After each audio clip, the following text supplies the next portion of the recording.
that peaceful protests are part of our democracy. We invite people to share their opinions. That's what our country is all about.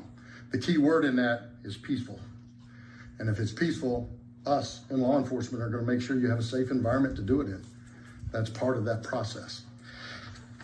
If you let it turn violent, you do not want to do that in Brevard County. I'm going to tell you that, and I believe I can speak for my fellow sheriffs around the rest of the state. You don't want to let it happen.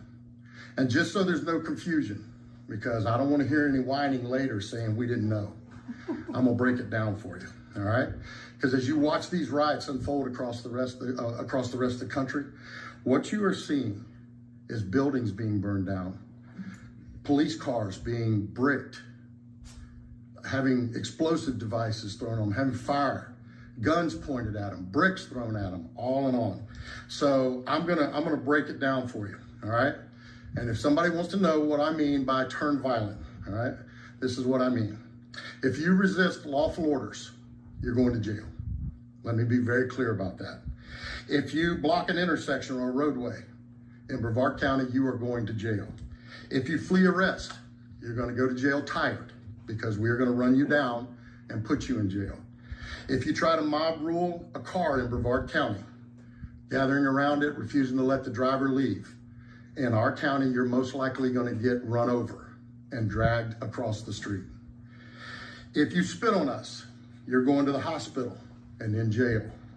If you hit one of us, you're going to the hospital and jail, and most likely get bitten by one of our big, beautiful dogs that we have here.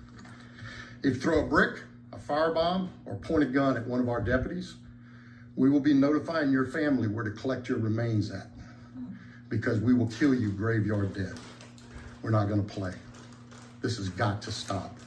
You're watching what's taking place out there. You're seeing police officers that are being attacked, being spit on, being put in harm's way just for doing their jobs. You're seeing ICE agents that are being targeted for doing their jobs. And you're seeing obstructionists that are doing all of this, standing in the way of law and order. Not here, not in the state of Florida. So to make it real simple, if you don't want to have any of those things happen to you, obey the law. Go protest all you want, do it peacefully.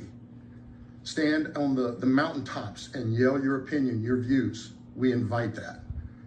But don't you dare break the law, because it won't go well for you. All right, Jim?